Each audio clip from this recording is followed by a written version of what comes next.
이 논란이 됩니다.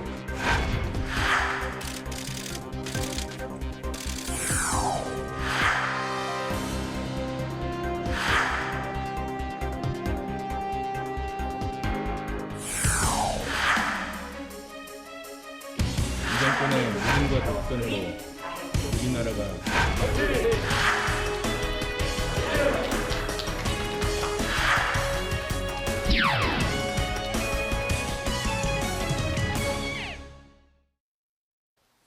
네, 이번 순서는 정치 사회적인 이슈를 분석해보는 뉴스앤 이슈입니다. 매주 수요일 저희와 함께하는 두 분이시죠. 최진봉 교수, 장성철 소장 나오셨습니다. 두 분 반갑습니다. 네, 어서 오십시오. 안녕하세요. 네, 먼저 북한 원전 추진 의혹부터 이야기를 한번 나눠보겠습니다. 산업부가 이제 문제의 6쪽짜리 문건을 이제 공개를 했지만 아까 이제 국민의힘 사무실 풍경을 보니까 벽면에 그날 밤 왜 삭제했을까 이런 문구가 이제 나오고 이제 공방이 이제 거센 상황인데 왜 만들었고 왜 삭제했는지 여전히 이제 의문으로 남아 있는데요. 어떻게 생각하세요? 맞아요. 그러니까 그 부분은 사실은 더 밝힐 필요가 있다는 생각이 들어요. 그러니까 저는 이렇게 다 잘못된 건 잘못됐다, 또 아닌 건 아니다 얘기를 하잖아요. 장 소장도 그렇게 해주시기 바라고요. 그러니까 저는 왜 만들었고 왜 삭제됐냐 하는 부분은 아직까지 명확하게 나오지 않았기 때문에 이거는 지금 이제 조사를 하고 있고 구속된 상태에서 수사를 받고 있잖아요. 그러면 이제 아마 나올 거라고 저는 봅니다. 그 산업부 공무원이 왜 만들었으며 왜 이걸 또 그럼 삭제를 했을까 궁금하잖아요. 이 부분은 거기서 밝혀질 거라고 보고, 다만 야당이 너무 이거를 정치적 이슈로 자꾸 가져가려는 의도를 가지고 의혹만 부풀려가지고 사실이 아닌 내용도 사실인 것처럼 자꾸 얘기하시는 것은 저는 도움이 안 될 거라고 생각해요. 예를 들면 가장 대표적인 게 이적행위다. 이적행위랑 적을 이롭게 한 거잖아요. 네. 그런 행위가 원전을 지어주기를 한 것도 아니고 지어주겠다는 계획이 이미 산업부에서 만든 검토 내용에 그 내용이 있다고 해서 그러면 정부가 이걸 결정해서 몰래 지어주기로 했냐? 그건 아니잖아요. 지금 여러 가지 해명한 걸 들어보면 또 이 문서 자체도 공개된 내용을 보면 이게 외부에 유출하거나 아니면 위에 보고된 게 아니고 검토를 차원에서 검토를 했다라고만 돼 있습니다. 문서 내에도. 그럼 문서 내용을 보면 예전에 검토했던 내용과 그렇게 다르지 않아요. 제네바 협의부터 1994년부터 시작된 제네바 협의부터 거의 모든 정권에서 비핵화나 우리나라의 어떤 통일 이후의 원전 문제는 계속 논의가 돼 왔습니다. 이명박 박근혜 정부 때도 마찬가지예요.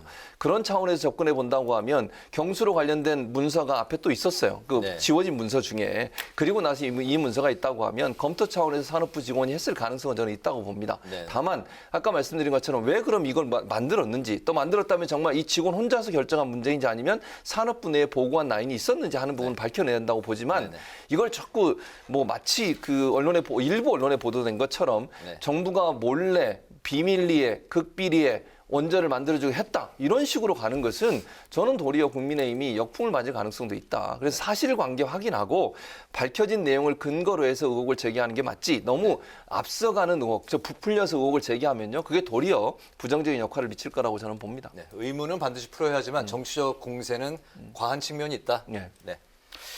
내부 문서를 만든 것은 별로 문제가 되지 않을 것 같습니다. 행정부는 그러한 일을 하라고 있는 거죠. 대통령께서 김정은하고 남북 정상회담을 했습니다.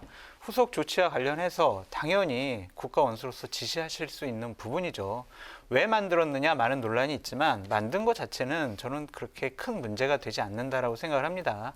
교수님이 얘기하신 것처럼 왜 폐기했느냐, 그 야밤에 가서 왜 지웠느냐, 그 부분에 대해서 명확하게 얘기를 해줘야 돼요. 산업부의 당초에 그 해명은 어떤 거였냐면요, 우리는 이 보고서를 만들라고 지시하거나 보고받은 적이 없다라고 했어요. 그러다가 지난 주말에 갑자기 기자회견을 하면서 사실은요 이거 한 공무원이 아이디어 차원에서 만든 거예요 라고 말이 바뀌었습니다.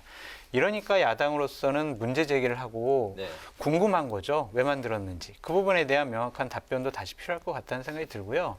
폐기한 부분 같은 경우에는요, 저는 검찰 조사가 진행 중이지만 청와대에서 나서야 된다는 생각이 들어요. 우리나라 공무원이 정부의 공식 문서를 폐기했습니다. 이것은요, 청와대 민정수석실 산하에 있는 공직기강 비서관실에서 왜 폐기했는지 파악을 해야 돼요. 자칫 잘못하면요, 감사원 감사를 받는 많은 공무원들이 아, 그래? 이번 기회에 내가 자료 폐기해야지. 불리한 자료 폐기할 거야. 이러면은요, 국가 행정력이 마비가 돼요. 이거는 공직기강 차원에서 청와대에서 한번 조사하고 결론을 발표했으면 좋겠다라는 생각이 듭니다. 만든 네. 상황보다는 폐기한 그럼요. 정황이 더 의혹이고 그럼요. 반드시 풀어야 된다. 잘못 안 했으면 왜 폐기했겠어요? 그러니까 알겠습니다. 이게 이상해요. 네. 네, 또 야당이 이렇게 뭐 조사해야 된다 이런 입장으로 국정조사를 해야 된다 이런 이야기를 하고 있는데 의견 어떻습니까? 저는 이제 국정조사까지 갈 문제는 아니라고 봐요. 그리고 뭐 국정조사가 이루어질 가능성은 저는 낮다고 보고 아까 말씀드린 것처럼 수사가 진행되고 있고 검찰이 제가 볼 때 이거 지금 검찰의 공소장 내용에 포함된 내용이거든요. 그러니까 검찰이 감추거나 뭐 수사하는 내용 중에 이럴 가능성은 저는 거의 없다고 봐요. 그러니까 수사 과정을 통해서 이 공무원이 왜 그런 폐기를 했는지 하는 부분을 저는 수사하고 거기서 또 밝혀질 거라고 봅니다.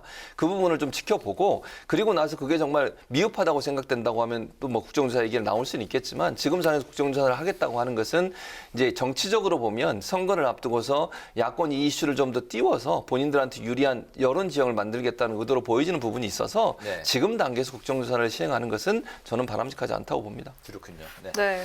정치적인 공세죠. 뭐 실현 가능성도 없습니다. 여당이 안 받아들일 것 같습니다. 서로 날생 공방을 하는 거다라고 말씀드리고 싶어요. 선거가 눈앞이잖아요. 기싸움에서 지면 안 된다라는 차원에서 국정조사하자 그러니까 이제 여당에서는 야 김종인 그만둬 막 이런 식의 반응이 나오잖아요. 그냥 서로 싸우는 거다. 근데 별 보기가 좋지 않아요. 이런 부분 같은 경우에는 차분하게 다뤄야 되는데 정치 공세의 장이 되는 것은 좀 옳지 못하다. 국정조사까지 가기는 뭐 현실적으로 어려울 것이다. 어렵고요. 좀 검찰 조사를 좀 지켜봐야 되는 것이 아니냐라는 네. 생각이 듭니다. 네, 이렇게 김종인 비대위원장에게 좀 정치적인 소임을 내려놔야 한다 이렇게 말하고 있는데 이 부분 어떻게 보십니까? 뭐 김종인 위원장한테 그렇게 얘기하는 것도 정치적인 거죠, 사실은. 그리고 김종인 위원장이 물러나겠습니까? 그럴 가능성은 저는 없다고 보고, 그러니까 여든 야든 지금 상황에서는 이 어떤 여론전을 펴고 있는 거라고 봐요. 정치적 공격을 하면서 서로가 네. 서로에게 네. 그런 차원에서 이해하면 될 것 같고요. 뭐 이게 실현 가능성 제가 거의 없잖아요. 김종인 위원장한테 뭐 내려놔라 한들 김종인 위원장이 물러나겠습니까? 선거 끝나기 전까지는 절대로 물러나지 않을 거고요. 그런 차원에서 본다고 하면 국정조사 요구도 그렇고 또 김종인 위원장의 공격도 그렇고 사실은 서로에게 유리한 여론 지형을 만들기 위해서 공격을 하는 것이고 정치적 이해관계가 들어있는 부분이기 때문에 이 부분은 그렇게 이해하고 넘어가는 게 맞다고 봅니다. 제가 한 가지만 좀 말씀드리고 싶은 게 있어요. 네네. 이 사건과 관련해서 여당, 정부, 청와대 반응이 너무 과민 반응을 해요. 감사원에 감사가 들어가고 검찰에서 조사를 하거나 압수수색을 하면은 이분들이 너무나 과민 반응을 하는 거예요. 윤건영 국정상황실장, 임종석 전 비서실장 뭐라고 그랬냐면요. 도를 넘었다. 선을 넘었다. 감사원이 감사하는데 왜 도를 넘고 선을 넘습니까? 네. 그렇게 평가하는 건 잘못됐고요. 검찰에서 수사 들어가니까 추미애 법무부 장관이 윤석열 총장 직무배제 시켜버렸어요. 이게 뭡니까? 왜 이랬을까? 이게 궁금한 거예요. 이런 부분에 대한 해답은 정부 여당이 답을 줘야 된다라고 말씀드리고 싶어요. 아니, 저는 이렇게 생각해요. 대통령이 신년 기자회견에서 분명히 두 마디를 했습니다. 여러 마디 했지만 그중에 첫째, 윤석열 총장은 문재인 정부의 검찰총장이다. 최재형 감사원장은 정치적 행위를 하지 않는다고 생각한다. 그게 청와대 입장입니다. 네. 저는 그렇게 이해하고요. 그래서 감사원이 감사하는 것 자체는 그대로 인정해야 돼요. 감사원이 업무를 하는 것 자체 가지고 문제를 삼을 수는 없는 거 아니겠습니까? 물론 정치인들이 가타부터 여러 가지 얘기하는 것도 저는 바람직하지 않다고 봐요. 정말 명백하게 불법적인 행동을 했다거나 그랬다면 문제를 삼아야 되겠죠. 그러니까 대통령 이 말로 어느 정도 저는 정리가 됐다고 봐요. 그러니까 대통령께서 최재형 감사원장이 감사원에 감찰하는 월성원장 관련해서 감사하는 것도 정당한 방법이라고 얘기하시잖아요. 네. 그래서 저는 이 문제가 청와대에서 이걸 뭐 거부 반응을 하거나 아니면 이걸 못하게 하거나 이럴 가능성은 저는 거의 없다고 봐요. 대통령이 정리를 하셨기 때문에 그래서 감사한 내용 가지고 검찰 수사하고 거기 결과에 맞게 거기에 대해 조치하면 된다고 저는 봅니다. 네, 알겠습니다. 현재 이제 그 남북 정상이 이제 만났을 때 북한 측에 이제 전달했던 USB까지 이제 공개하라고 야당이 이제 공세를 하고 있는데 그 남북 외교 관례상 북한과 협의 없이 일방적으로 공개하기도 현실적으로 어려운 거 아닙니까? 어렵죠. 사실 정상이 만나서 대화한 내용을 공개해버리면요. 우리나라가 외교하는데 상당히 어려워집니다. 어느 정상이고 우리나라 정상과 허슴탄회하게 네. 모든 얘기를 할 수 있겠습니까? 만약에 이런 게 선례가 돼버리면요. 어느 정상에도 우리나라 대통령 만나서 얘기할 때는 뭐 공식적인 얘기만 하겠죠. 마음속에 있는 얘기를 하겠습니까? 그럼 그게 다 공개된다고 생각하면 그게 얼마나 불쾌한 일이겠습니까? 그래서 외교 관례상 이건 맞지 않고요. 네. 정말 제한적으로 법적인 어떤 허가를 받아서 가능해요. 지난번에 그 NLL 관련해서 마찬가지 아니겠습니까? 네. 법원의 영장 받아서 아주 제한된 범위 내에서 하는 거예요. 이걸 다 공개해라 이렇게 얘기하면 절대로 저는 안 된다고 봐요. 어느 정부이든. 그래서 USB의 내용을 모두 다 공개하는 거 저는 어려울 거라고 저는 봐요. 정말 불가피하게 공개해야 된다고 하면 법적 조치에 따라서 필요한 부분에 대해서 아주 제한된 어떤 사람들에 한해서 볼 수는 있겠지만 그 내용 전부를 공개하라고 주장하는 것은 타당하지도 않고 외교 관례도 맞지 않습니다. 네. 공개돼서 어떻게 생각하십니까? 저는 법적 판단이 있더라도 이러한 문서들은 공개되면 안 된다고 생각을 합니다. 진영을 떠나서 여야를 떠나서요. 남북 정상관, 외국계 정상들과 나눈 여러 가지 회담록이라든지 네. 아니면 여러 가지 뭐 자료 이런 것들은 공개되면 안 돼요.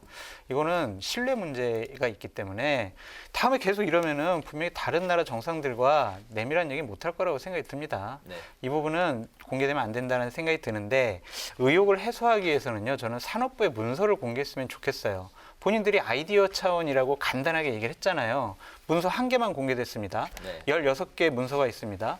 그 문서 그냥 공개해서 이러한 쓸데없는 공방이 잦아들 수 있도록 정부 차원에서 조치를 취해줬으면 좋겠다라는 생각이 듭니다. 네. 뭐 USB 공개는 하기가 어려운 상황이고 또 해서도 안 되는 외교적인 관례가 있으니까.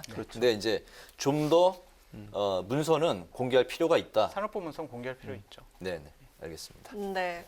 또 관련 설전이 또 있는데요. 바로 부의 논쟁입니다. 오세훈 전 서울시장이요. 산업부 문건 제목에 포함된 부의를 대통령 VIP의 약자라고 해석을 하면서 점점 패러디까지 쏟아내지고 있는데 이 정치권의 현 모습 어떻게 보시는지요? 부끄럽고 창피한 노릇이죠. 이걸 어떻게 참 VIP로 생각을 했는지 그 상상력이 좀 무심스럽고요.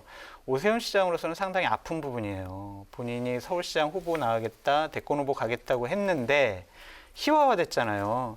정치인이요, 조롱받고 희화화되면은요, 어떠한 큰 정치를 할 수가 없는 상황이에요. 그래서 참 문제라고 생각이 들고 더욱더 안타까운 것은 본인이 해명을 하면서 본인의 잘못을 제대로 인정을 안 했어요. 그냥 안타깝다? 뭐 내 뜻은 이거다? 이런 식으로 얘기했거든요. 이런 거는요, 강선우 민주당 대변인이 얘기한 것처럼 그냥 퉁치고 넘어가면 돼요.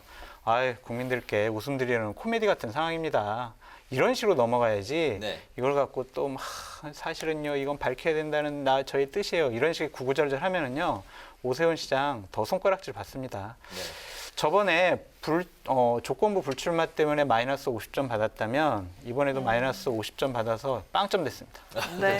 저는 그러니까 지금 100% 이제 장 소장 제가 웬만해서 100% 동의 안 하거든요. 근데 장 소장 말에 100% 동의하고 정말 저는 오세훈 시장 전 시장의 대응이 정말 잘못됐어요.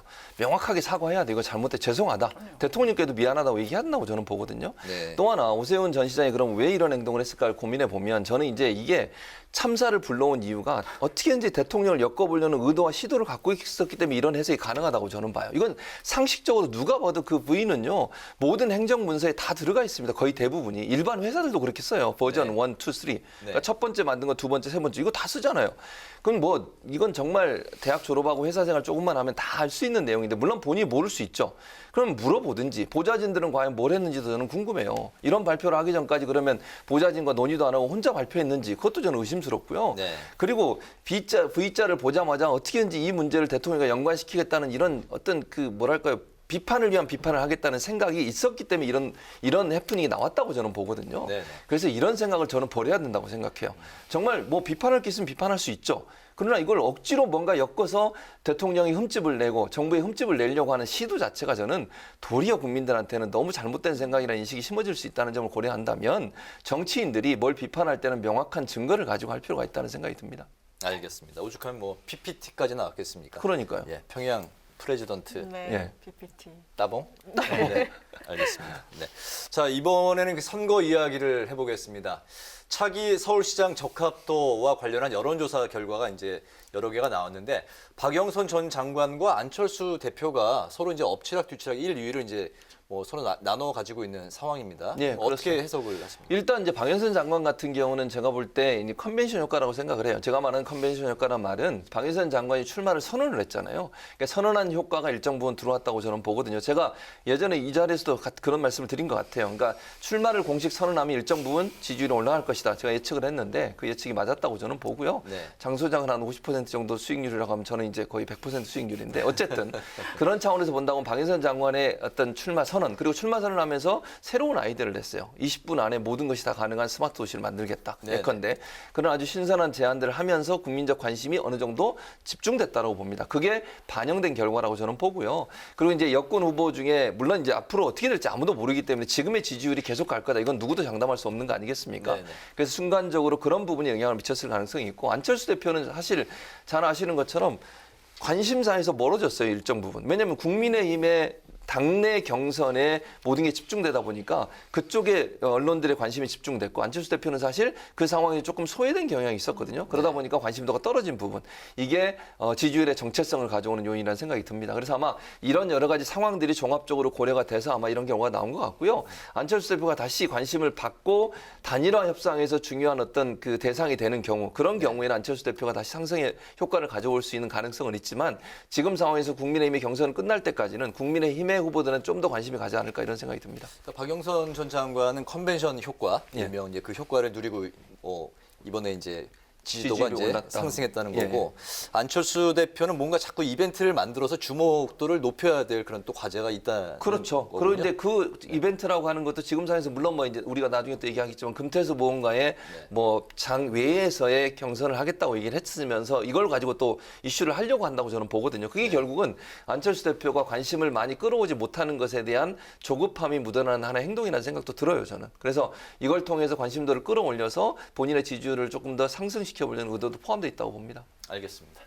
조 교수님께서 뭐 하실 말씀 다 해주셔가지고요. 제가 덧붙일 말이 없는데 그냥 좀 우려스러운 부분만 말씀드릴게요. 박영선 장관 같은 경우에 능력, 인지도 참 훌륭해서 경쟁력이 뛰어난데 지금 강조하고 있는 게 너무 친문색채를 강조하고 있어요. 처음에는 우리나라는 문재인 보유국이다라는 얘기를 하셨고 지금은 저는 원래 친문이었어요라는 얘기를 하고 있어요.